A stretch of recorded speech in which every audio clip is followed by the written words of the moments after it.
photographers recently, when you have the right project, they're a shoo-in for it. We talked to Adam Hinton about some of the reportage photography that he had done before he got into advertising, and how that elevated him in terms of the advertising content that he was being given. He wasn't pitching for work. He would get it because of the style and the craft that he brought to a piece of work. Yeah. And I think that goes, and I'm just going to pick up the copywriters here by saying the lines are a thing as well, but it's a completely different process. There's no one to throw it to. So what you've really got to do is do the hard yards of doing the lines. And I remember for the Snickers campaign particularly, Nigel kept sending me back and back and back to write better and better lines. If they were okay, that you could do it better. And when you read in like D&AD's copybook about how, people like Charles Saatchi were doing that to people like Simon Dickitt's, and you're going, you've got to, until it's amazing, don't stop. And it worked out that way. But it's a very solitary thing doing the writing. You'll get some feedback from someone, but it's not the same as a collaboration between an art director, a designer, an illustrator, a typographer. It's all those elements together. Ben, how often do you change your copy after you've seen the art direction? What's your kind of? I know a number of people that see the art direction and think that another version of their line would work better. How often does that happen to you? A bit, like it happens a lot not in the advertising stuff I do. I always want to rewrite stuff, even if I've done it several times, and I'm very bad at detail, so I'll often spot typos. But the actual writing itself, I kind of feel like, again, this doesn't get talked about that much in the process of advertising, but generally the copywriter's part of the job happens at the beginning of the process. I find it's more front loaded in terms of what you do. And then when you get into the production process, which is more detailed in the visuals, it tends to move more into the art director's side of things. So I find that like I assume like animation can't happen until the lines are written and someone's read them out. You've got to animate.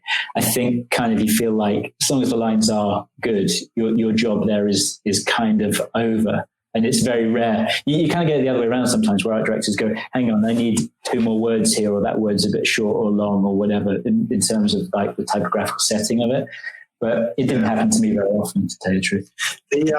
Just one last thing on Craftsman, which is something we had Paul in at the very beginning of launching this podcast. I think it was Paul's second or third in. And I think it was just around the time when The Economist had just done some new ads. They hadn't done any for ages. And they did some on Old Street Roundabout. And then a couple of weeks later, I think we had Tim Riley.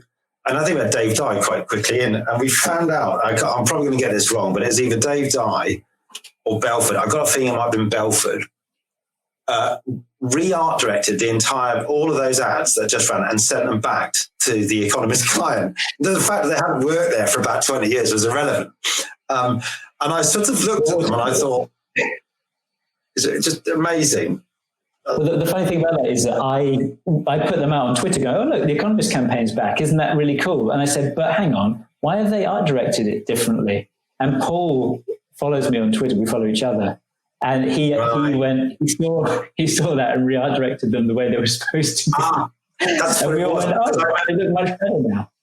Yeah, I think it was a mini masterclass. I think when they told us, I sat there and it was like you just said, watching someone do it, like I'm with you, writing a line, really crafting it, blah, blah, blah. But then you kind of don't see the magic that art directors do sometimes because you're just not doing it, and it's lovely to hear about all of that. Ben, we're going to move on to something fairly monstrously big, trying to make poverty history. So I know we talked a bit about work you'd done and stuff we wanted to talk about, and then you suddenly went the other day, oh, bloody hell, I forgot about this one.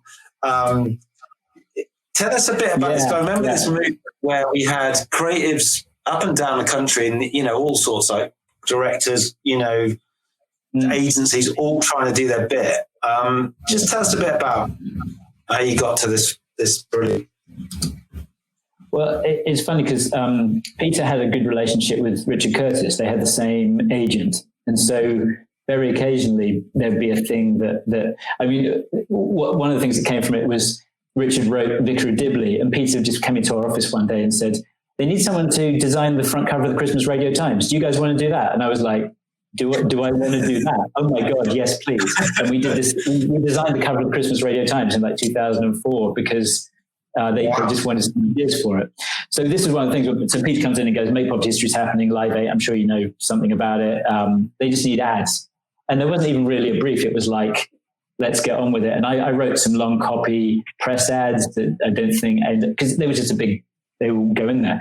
And then at one point, I can't remember if it was Daryl or I realized if you put 5 toe marks on the top of Africa, you kind of get a foot, because what the Scottish leg of Live 8 was called the Long Walk to Justice or something like that. There was a march to Edinburgh. And so we came up with this and we're like, oh, brilliant. Okay. And it went up in Marble Arch Station because Live 8 was at Hyde Park. And so it ran as a poster. And we were really pleased with it. But then someone sent a thing to us later on to show us that someone had put up about 50 foot high on either side of the stage for the Scottish Live 8 thing, concert. And we were like, oh my God. And then we saw some publicity photos and saw that all the lanyards had this as the logo of the entire concert. So George Clooney's wearing our poster around his neck. And I was just like, what's interesting about that is, you never know where it's going to go. So you come up with one poster and that's cool and everything and great. But then cut to, a few weeks later and George Clooney's wearing your poster around his neck. And I'm assuming the Proclaimers also wore that poster around their neck. So even better than Clooney, really. Probably like Charlene Spiteri or some other Scottish act. But that was amazing to be involved with them. And then we all went and saw the gig. So that was fun too. I love how the thing about advertising I still absolutely adore is you never know what's going to happen. It's a bit like football. You never quite know what's going to happen. People go, look, can you just have a go at this? And 9 times out of 10, it goes to shit or you get something for the bottom drawer. But I think as creatives, we're all kind of that little bit of optimism. Was like, there is a chance. It's like in Dumb and Dumber, she says it's like it's 1 in a million chance I'm going to get off of you, and he goes, so there is a chance. So you're saying there's a chance? Yeah. Can I tell you the best example of that? So there was a point when I was at AMV and we had Pepsi as a client, and Tim Riley had to write some ads that involved Thierry Henry. And he called me up and said, so to write these ads, I've got to go and have tea with Thierry Henry at the Landmark Hotel, which was across the road from AMV. But I don't support Arsenal. Do you want to go? And I was like, I said, do I want to go and have tea with Thierry Henry? And yes, I do. And I called up my friend Paul Goodwin, who's in the TV department, who's a massive, massive Arsenal fan as well. And they said, come along. We're going to have tea with Thierry Henry for an hour. So we literally sat for an hour in Thierry Henry's prime. This was like 2003 or something. And just chatted to him for an hour about whatever we wanted. And that was like just happened to be in the agency kind of thing. Oh, God. Can I just quickly do one here now? So I once went on a gig like that, and I had lunch with Mark Lawrenson at this pub in Manchester, and I kept saying, "What do you want to eat, Mark?" And he says, "I tell you what, I'll just have a bit of chicken breast for you because I'm watching my waist at the moment. And what about a drink?" And he kept saying, "I'll have a white wine spritzer." And it's just always stayed with me, Mark Lawrenson. White wine spritzer. And I'm sort of sitting there going, I want my mates to see this. But it was before you could share stuff. So I had to finish it and leg it away and ring someone going, "You're not going to believe what's just happened." And they're going, "What?" And you go, "I've just had lunch with Mark Lawrence and he said, I'll have a white wine spritzer." And I never actually got any ads out on that account, but it was fucking great. Right, go on then. My turn. My football story turn. Go on. We did a shoot with Gary Lineker for a Walkers campaign for the Champions League. So we had an all-day shoot over in North London somewhere, and he had clearly been out on the town the night before because he arrived quite hungover, and he's basically, it was a green screen shoot, and it took a while to get ready. So he came in his own clothes and kind of did the morning of the shoot, and he said, "Oh, do you know what? I really just need to go and have a lie down during the lunch break." So he went for a snooze, and we'd ordered in the food had arrived, and there was pizzas. And he's like, oh, it's so good. I'm hungover. Pizza's perfect food. He took one bite of this pizza and this bit of pepperoni just rolled down his shirt, all the way down his shirt. And I looked at it and I went, oh no. And he went, what? I said, well, you're supposed to be shooting this afternoon and you're wearing your own clothes and I know you haven't got another shirt with you. So we're going to have a massive continuity error. So either everything that we did this morning is in the bin and we're here. And his face was just like, he just wanted to go home. All he wanted to do was go home. So then, they managed to, we managed to hide it. Well, basically it was fix it in post. That's what you get told, right? Movies, yeah. Yeah, fix it in post. I was going to say very quickly, I had the comic other side of that. We worked on AIG when I was at Luna, and we had the opportunity to go up and shoot with all of the Man United team. And me, the Spurs supporting account guy, and someone else said, we're not interested, thanks. Daryl had no interest in football whatsoever and went and shot Wayne Rooney. And this was in 2008, like really good Man United team, Cristiano Ronaldo. And we were like, yeah, we're not interested, thanks. Bye, Daryl. I'm literally about to Ronaldo. Let's just move on. Yeah. Right. So, well, not LA, but Mal. You were at Abbotmead and then you finished and you spent some time, you launched Luna, the satellite agency. And then after that, you went to Media Arts Lab in London, am I right? Or did you go straight to LA? Yeah, in London. There's a few years of freelancing in between the end of Luna and that. But in 2011, I joined Media Arts Lab, which is, for anyone who doesn't know, it's Apple's advertising agency that really only has Apple as an account. So we never pitched for anything while we were there. When I turned up, they said, Steve Jobs was still alive at that point. And they said, we don't do digital. We just do press, posters and TV. And I was like, are you joking? Since 2007, everyone's been going, if you don't do digital, you're a dinosaur. And yet the most successful company on planet Earth doesn't do, well, they did a very occasional bit of digital. They would make New York Times change its entire digital way of doing ads to make it the way Apple wanted. And so they invented various digital formats because the Queen banner is an Apple invention. So I was like, this is great. What, no pitching and just press posters and TV? I'm in. So the London office is and was then a hub for Europe. So we did all of the advertising for all the other countries in Europe, and that's probably changed different countries over the years. But at the time, I'm intrigued. Did you? Because I know quite a few people at Apple, and some are at the fun end, if you want to call it that. Where you're creating the groovy stuff, and other people are at the middle bit, where you're doing a bit of that and a bit of adapting, and other people are literally adapting. How did it work for you? Were you doing a mixture of both? Yeah, actually, it was a pretty much adapting agency at that point, and I not many people wanted to do the job for that reason. I think it seemed like a creative dead end, but I was like, hang on, this is working on Apple, and the point really was to get that office from being that to being what it is now, which is they got a D&AD nomination this year for doing the Hermitage, take the Apple iPhone around the museum thing, and has gotten D&AD before as well. So it's gone from being literally an adaptation agency, and the adaptation process isn't what you might be in your head right now. It's not it's like translate the words from sidewalk to pavement or whatever it is in France. It was a massive job, because if you featured books on the magazine bit or the book thing, you had to find exactly the right books that would be right for Germany and France and Russia, whatever it happened to be. So it was a very, very intensive job. Actually, I remember I was talking to Paul Silverman about whether I should take it. And I was around his house, and we were around on Sunday, and Louise was there as well. And I had a chat with Paul on the side, and he said, no, it's good, you should do it, it's Apple, blah, blah, blah. And then it came up in conversation over lunch, and Louise didn't know we'd had this conversation, and Louise went, oh my God, you wouldn't want to take that job, it's just an adaptation place. God, only an idiot would do that. And Paul and I were like, Good old Lou. In the end, it was I tell you what, the best decision I've ever made, but that was really funny. yeah.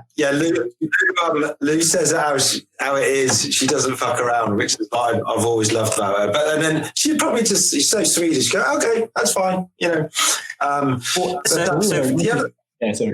From there, Ben, did you move on to LA from the London office then? Is that? I did, yeah.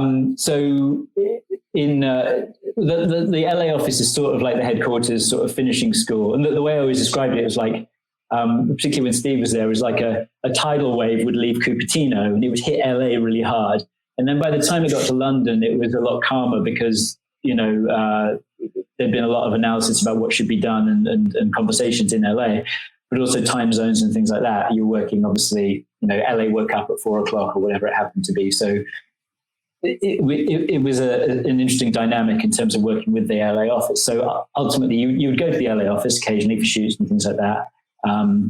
But the LA office was like the kind of the head office. So that's where I went in July 2014 to do a similar job, to do the non-US advertising, to oversee it creatively, but the whole world, not just Europe. Right. And what part of your tenure, because I want to get to iPhone 6, were you in London or in LA at that point, or were you sort of in between? You know, tell us about that, because I think that's it's one of the most brilliant, iconic Billboard campaigns ever. Paul Belford, once again, his name, brought up on his blog the other day, which is excellent. But could you tell us a bit about that story? Because it sounds like it has a very interesting story behind it. Well, the thing about shot on iPhone is that it was brought up as not it, because ultimately when it became shot on iPhone, or World Gallery, as I think it was sort of talked about in the first year or two, the idea of let's get people's pictures and stick them up around the world somewhere, or stick them at whichever cities we do advertising in, had come up a couple of times in the previous year or two. And what's interesting about that, I think, from an advertising point of view, is that that's a Cannes Grand Prix winning campaign. And when the idea came up, it wasn't as if people went, oh my God. And in fact, I remember my own thoughts going, I think, has Samsung already done that? Or Samsung could do that? Or it's not that big a deal. And then when you think about it and do it in the right way, and in the way that we ended up doing it at that point, and it didn't happen until I got to LA, you saw why it was so much better. And it was partly because there's so much going on under the surface of shot on iPhone, in terms of saying that if you're an Apple person, you're a creative person, you take interesting photos. So what we're saying is that, you know, Apple people are these kind of people, the kind of people who are artistic and discerning enough to take these kind of shots. You're saying that the camera itself is really good at you know, capturing whatever image you kind of want to capture. We're saying that we really believe in the people who buy our stuff. So the entire campaign is making a hero out of the people who made the images themselves. And it's probably the only really successful crowdsourced campaign in those terms. You know, you can't submit an Apple photo because you don't know what the next iteration of the shot on iPhone campaign is going to be. So what happens is people have got to look around all over the internet for hashtags, things that are hashtagged with the thing, whatever it might be, and then choose from the thousands and thousands that are out there, the ones that might be usable. So it's a very difficult campaign to actually put together. But when you get down to it, and I think Paul has realized this as well, and had people say, I think some people see it and go, what's the big deal? Like, who cares? Like, it looks really easy. But all the stuff that I've said is bound up in that, and obviously it did win a Cannes Grand Prix, and I think it won the Grand Clio as well. I can't remember all the things, but and you can see now that 5 years on, it runs and it runs and it runs, and every year there's a different. Obviously, I haven't been there for 3 years, but whenever I see a new iteration, like On Tour, I think was a couple of years ago, and they were amazing. Yeah. And I think they've done ones with digital manipulation this year, and ones with different camera angles, and ones with in the dark, and ones with color. And they do them on TV, and they did that thing about going around the museum in Russia. It's this campaign that's just enormous and can go on for years and years and years. So going back to that point where we all, like, no one was that bothered about the idea of just sticking pictures up, it's difficult until it really happened to see why it became probably one of the best campaigns of this decade. I think how did you? Just when you're going through that process and talking about the curation of all of those photos and the process that you have to go through to, you search the internet for anything with that hashtag, and obviously as soon as the campaign is broken with that hashtag, you're going to get loads more submissions. The work that goes in to try and find the best of them, and then the best of the best, and then the cream of that lot to feature as part of the campaign is no mean feat. It's a tremendous amount of work for a team of people, right? Well, there's a reason why and again, I was saying this to Hugh on the email before, the credit really goes executionally beyond conceptually, because even if you say conceptually, next year we're going to do colours, next year we're going to do rock stars, even that doesn't feel like it's necessarily the biggest creative leap, because you kind of have this thing already, and it probably is, but the real work is done executionally. And it's just when it was picked up at Cannes, there were three guys called Massa, Antoine, and Paul, who were oddly enough from Japan, France, and America, who did that together. They were like the kind of three of the best technical art directors at Mao, and they would curate it, and year after year they would do the process that you just described. And what is a worthy image for this campaign? What won't let us down? What do we have enough? Do we have enough of a range or a spread? They did all that, and I can't pretend that I in any way got in the weeds. But after that process would happen, you'd see them walking around the agency with like 1,000-yard stare, like they've been in Vietnam for 5 years. Because it's not just going through trying to find those pictures, but it's going through the supposed heartache of some people not necessarily wanting their picture to be there or whatever happens to be. Yeah. What? Sorry for being a doofus, but just roll it back a bit. So, how did it start though? Did people go, "Oh, should we just should we do a UGC campaign? Should we just get people taken on the, and then did you invite the general public to send them in? How does that process happen? There was no invitation of people to send them in. There's no solicitation of it, because they have to be pictures that people have really taken, not attempting to get in on this campaign. So, because otherwise you can just commission 5 great photographers to go around the world and go, "We're doing animals this year. Can you take some great shots of animals?" And it can't be that. It has to be people really just took these photos. And I think, compared to the first year, people would be probably catching on that, but you still don't know the theme necessarily. So you can't, as a photographer, go, "Well, it's landscapes this year. I'll go and take a dozen landscapes and hashtag them with shot on iPhone 12 or whatever we are now." You just have to take photos and hope that, it's probably different people from Paul Massa and Antoine now are watching or find your picture when they look through them all. And it's probably a very, well-oiled machine in terms of the net dragging all the best pictures out there, because after 5 years, you'd imagine that's the case. And, like I said, I haven't been there for 3 years, but it looked like the on-tour campaign of last year it looked more commissioned to me. It didn't look like there just happened to be someone in, Chance the Rapper's dressing room before a gig or whatever. One other thing, because we'll do a bit more, and when we were chatting the last few days, 36 portraits of Mount Fuji. So they're brilliant, by the way. I love this idea. Is that an extension of shot on iPhone, and how were you involved? Well, it is, and that's kind of where I sort of was doing my job, because it wasn't just turning London from adaptation into origination was a long-term process that's happened really well. And I think the guy who succeeded me, Stephen Hancock, is still there, and he's doing a fantastic job. Lovely guy. But doing it around the world was an interesting process as well, because they really were seen as adaptation officers. They were smaller and they weren't really doing as much of their own work, and it was a bit frustrating for them sometimes. But shot on iPhone gives you the opportunity to go, in what way can we do shot on iPhone? What's right for Japan? And there's actually a classic book of, I think it's Hokusai, the artist who did the famous wave, that painting. He has a book called 36 Views of Mount Fuji, which is actually his paintings of Mount Fuji. So it's a reference to that. But that was the Japan office going, well, Mount Fuji is now blocked by so many buildings that have poster sites on them.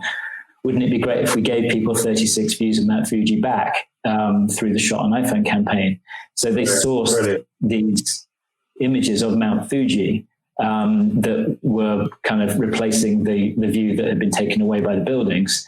And also, not obviously, but to a Japanese person, obviously referencing the Hokusai artwork in the first place. And so that was Japan doing their version. They said, we've got these pictures, but hey, here's another level. What if we took 36 images and put them up all over Tokyo? You can see Mount Fuji from a lot of cities. It's a brilliant idea. Thank you for that, Graham. But also, I think we should also doff our cap here to the media guys as well. So I remember, the original Shot on iPhone stuff, and this. It is all about where you put these things, isn't it? Yeah, 100%. Now, Apple's media attitude that isn't explicitly known by a lot of people, but this isn't to say any secrets, because it'll be obvious when I say this, that Apple takes media spaces that are only the premium ones that are out there. And they will do that to the extent where they own. If a poster site is blocked by a tree, Apple won't put a poster on it because they consider their advertising to be like one of their products. They won't let it out unless they consider it to be of the right standard. And that includes the media. So, on TV, Apple advertising will be the first ad in the break. In a magazine, Apple will tend to take the back page of a magazine because that's the most expensive and prestigious place to put it. And, you're not, it's also wanting it not to be kind of infected by the other work around it. It's on its own in certain places. So where these things went, obviously 36 views of Mount Fuji is a very specific example, but literally every media placement of an Apple ad is very, very highly thought through and has to be of the highest quality. Yeah, no, it's wonderful stuff. That's what I love about every single aspect of it. It's been thought through, right? It's horrible when you get those campaigns and then just right at the end you realise they've booked a bunch of shit media in the back of beyond where no one's going to see it. This just feels like underneath a railway bridge. That's the classic, isn't it? In a dark spot with no lights underneath a railway bridge.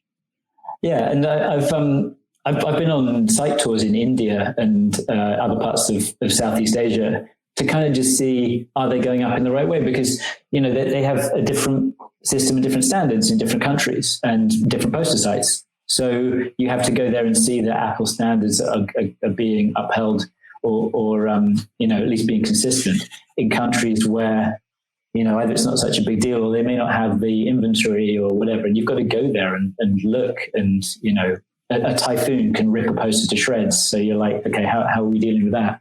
So it's the stuff that goes on under the surface of a very simple Apple ad is enormous. And I'm just saying that I can tell you what I can tell you, and then there's a murder of I've signed so many NDAs working up now. I was going to say, are you allowed to say all this? The stuff that I've told you is out there and sort of in the public domain. I'm just telling you from the perspective of someone who's been in there. Although, but I'm not telling you any actual inside secrets because I can't. There's someone outside your window looking in suspiciously, mate. Is there a red dot on my head? Turn the GPS.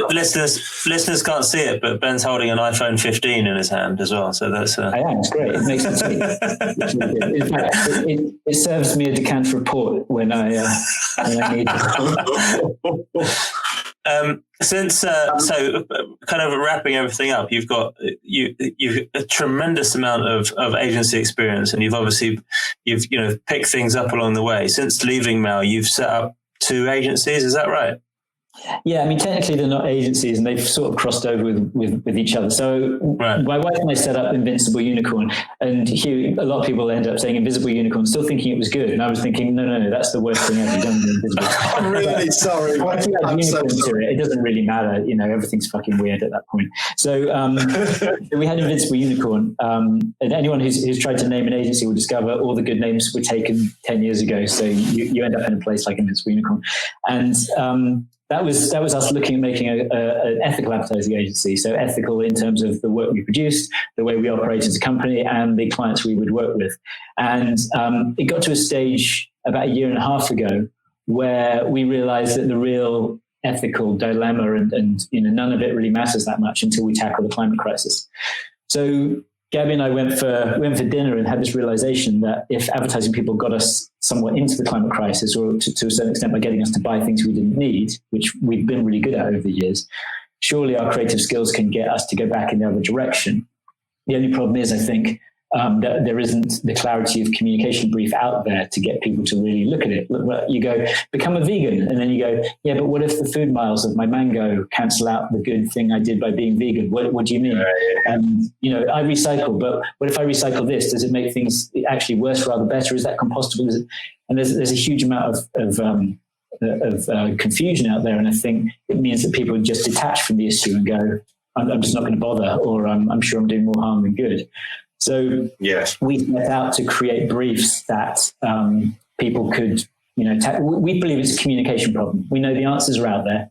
We know there's a willingness out there. We believe there's a communication problem in terms of what people think they should do and how they can do it and how they can contribute. So we've talked to lots and lots of advertising people over the last year and a half, but also scientists, people in education, people in business.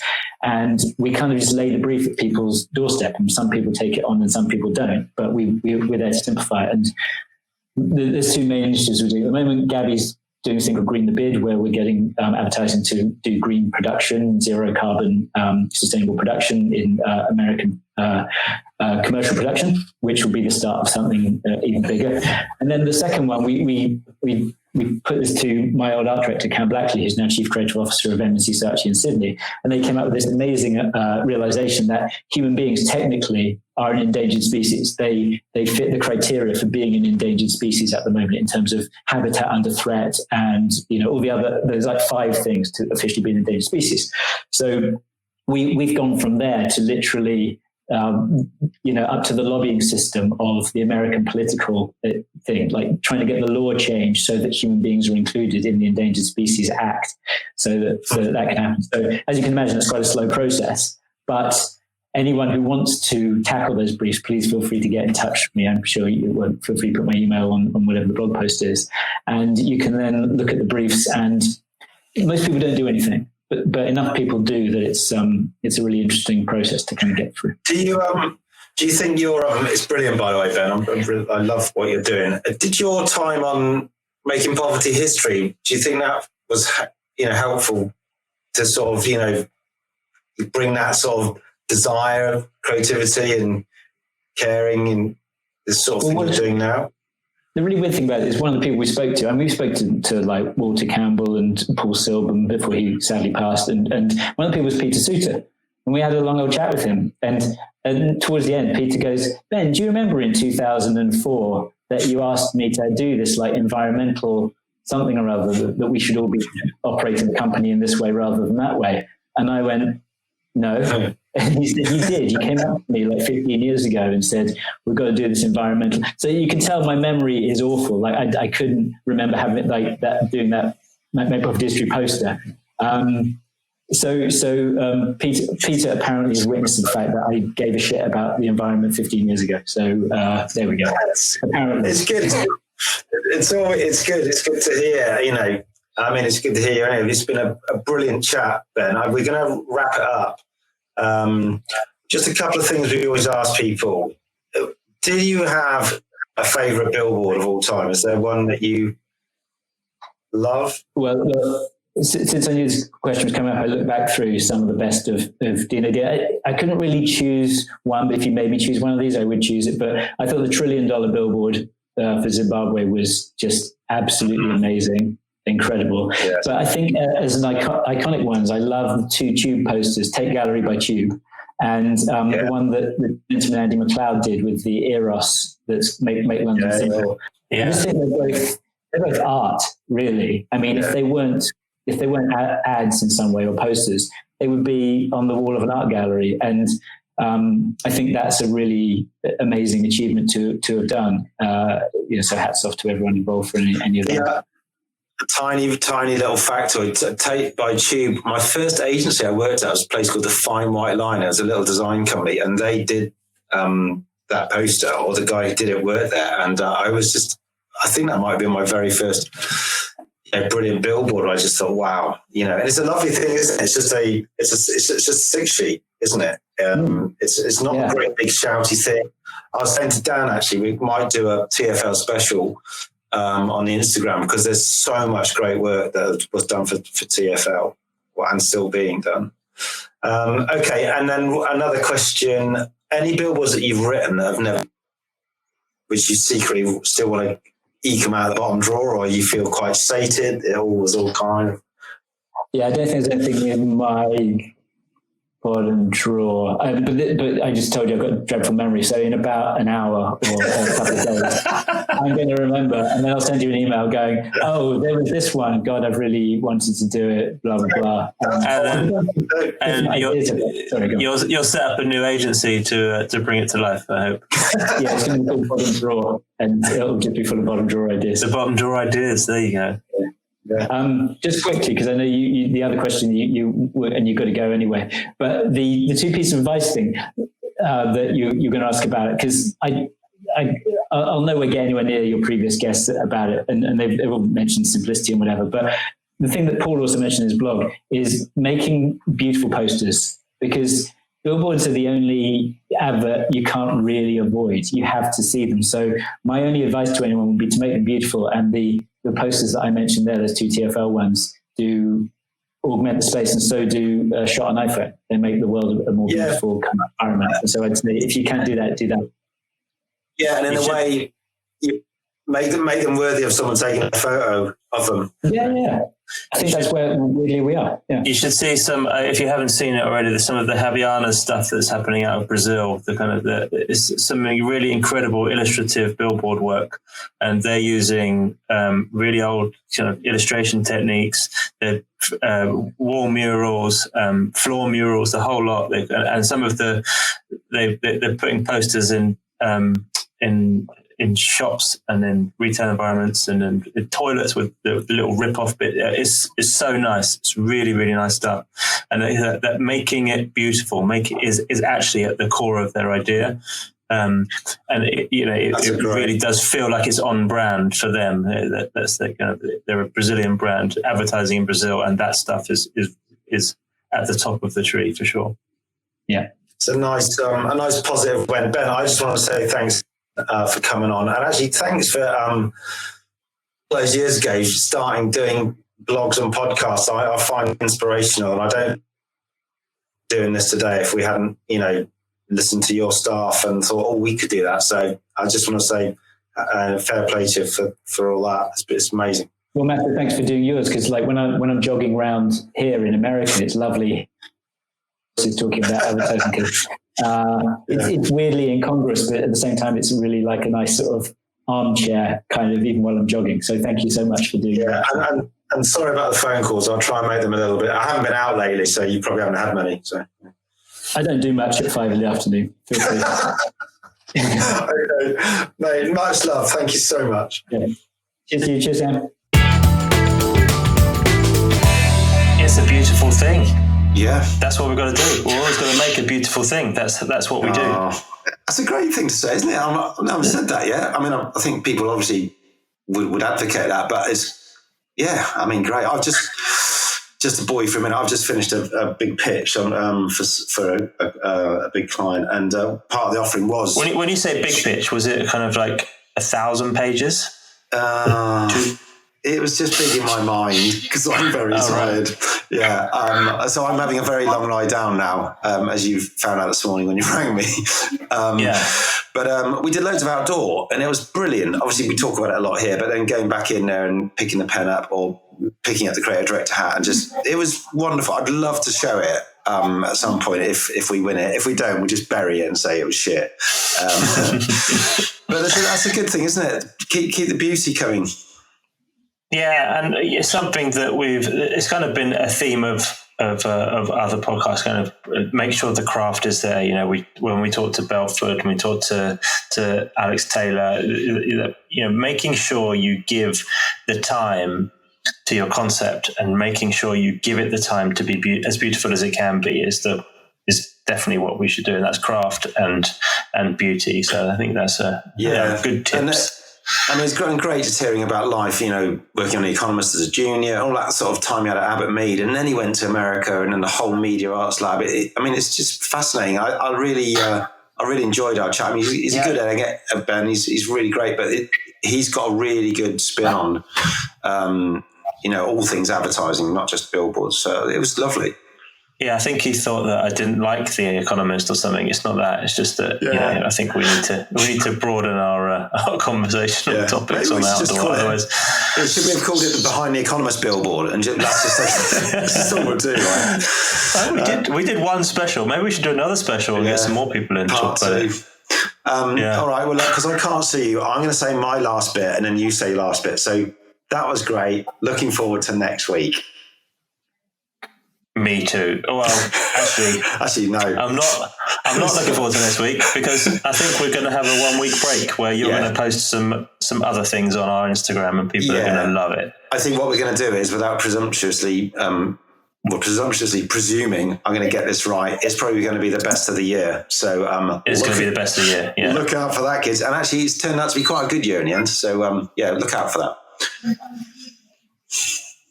Thanks for listening. Bye.